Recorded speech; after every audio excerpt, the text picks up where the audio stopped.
Ever wondered what makes a new product launch so captivating, so compelling that you just can't look away?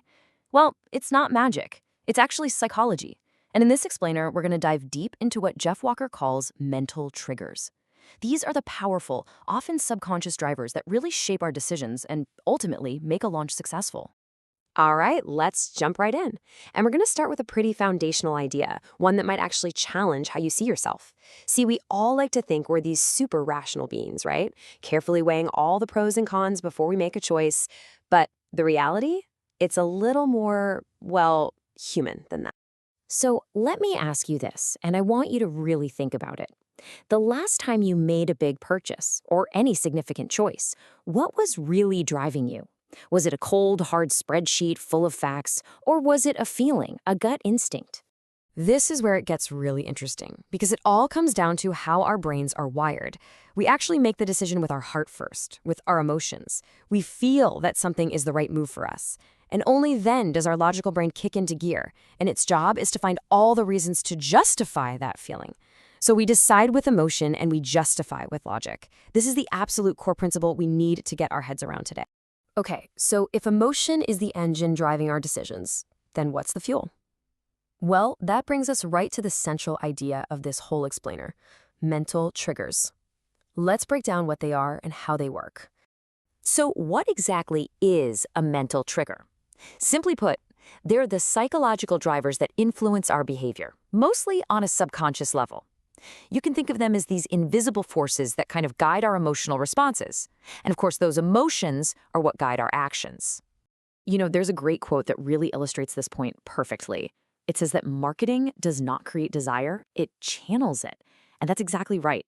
Effective communication isn't about inventing a need out of thin air. It's about tapping into the fundamental human desires we already have, for things like community or certainty or making progress in our lives. Mental triggers are just the tools that help channel that existing desire toward a specific action. And here's something that's really crucial to understand. Mental triggers aren't like some light switch you can just flip on and off. They are always at play, always operating in the background of pretty much every human interaction. So the only real choice you have is whether you're going to use them intentionally and ethically to make your message more compelling, or if you're just going to leave it all up to chance. Okay, so now that we've got a handle on the what and the why, let's get into the how. We're going to walk through the 9 core mental triggers that really form the toolkit for any successful launch. So here they are, the 9 big ones. We're about to break down each one individually, but just take a second to look at them all together. This isn't just some random list, They actually form a complete psychological system. Every single one plays a specific, unique role in guiding someone through that decision-making journey. First up, we've got authority. And right away, let's be clear, this isn't about boasting or just listing off your credentials. No. True authority in this context is built by generously teaching what you know. I mean, think about it. When someone gives you genuine value and real clarity, and they help you understand something complex, you naturally start to see them as a credible, trustworthy source. And that's really the foundation of this trigger. All right, next on the list is reciprocity. Now this taps into a really deep-seated human instinct. When someone gives us something valuable, totally for free with no strings attached, we feel this natural, almost subconscious pull to give something back. In a product launch, you see this all the time. It's activated by giving away incredibly useful content, videos, guides, workshops, long before you ever ask for a sale. You're building up all this goodwill, and with it, a desire for people to reciprocate. Then there's trust, and you can think of trust as the bridge that someone has to cross to get from skepticism over to belief. Every piece of content you put out, every email you sent, every little interaction, it's like another plank in that bridge. And with each one of those positive touchpoints, you're lowering their natural skepticism and you're building up the confidence they need to actually take that next step with you.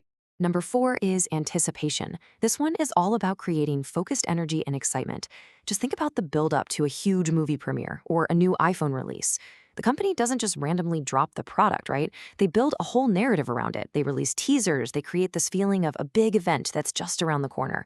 A well-structured launch does the exact same thing. It builds that tension and excitement so that when the doors finally open, people are primed and ready to go. Next up, we have likability. And really, it's as simple as it sounds. We are just far more likely to do business with people we know, like, and trust. But this isn't about being slick or super polished. Actually, it's usually the opposite. Real likability comes from being authentic. Showing your real personality, sharing your story, and just connecting with your audience in a genuine human way. Look, as human beings, we're just fundamentally social creatures. It's in our DNA. We constantly look to the crowd for cues on how we should behave. So the community trigger, it leverages this by creating a shared experience. When a launch has, say, a really vibrant comment section, or a private group, or live events where people can all interact, it builds this powerful sense of belonging. And suddenly, participating doesn't feel like this lonely individual decision anymore. It feels like the natural, normal thing to do, because it feels like everyone is doing it.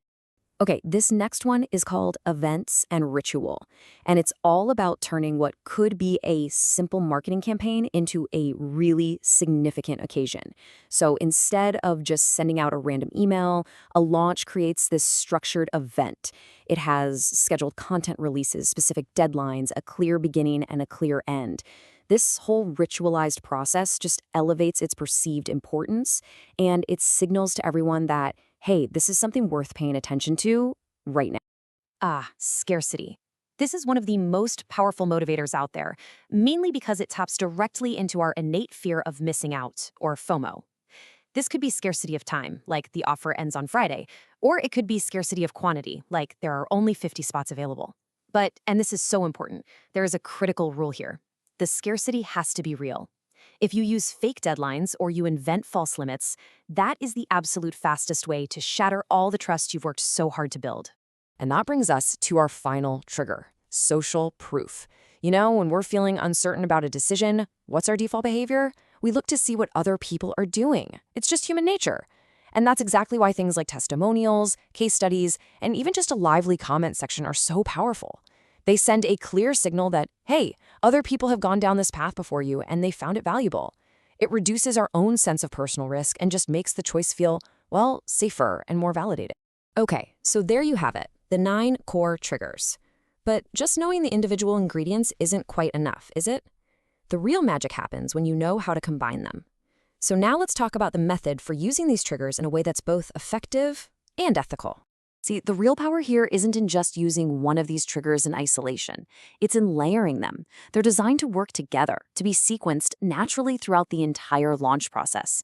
Each step builds on the one before it, activating these triggers by delivering genuine value, not by trying to apply some kind of high-pressure tactics. And that brings us to a really, really critical distinction we have to make. When you use them correctly, these triggers are tools of ethical influence. They bring clarity, they help people make good decisions, and that strengthens a brand over the long haul. But if they're used to deceive or to coerce people, they stop being influence and they become tools of manipulation. And that will, inevitably, destroy trust and your reputation. So after going through all of that, what are the most important things to walk away with? Let's wrap this up with the core lessons and takeaways from this explainer. All right, let's recap the big ideas. First, remember that these triggers are always at play, whether we're conscious of it or not. Second, using them ethically isn't just a nice idea. It's the only way to build the long-term trust that's essential for success. Third, their power is amplified, it's magnified when you layer them together. And finally, maybe the biggest takeaway of all, a truly successful launch happens when the psychology of influence is perfectly aligned with the delivery of real, undeniable value. So, I'll leave you with this final thought to chew on. These triggers, they aren't just for marketing. They are literally part of the fabric of human communication. So now that you know what they are, now that you can see them, just pay attention. Which ones will you notice in the emails you read today, or the ads you see, or even just in the conversations you have? You'll probably be surprised.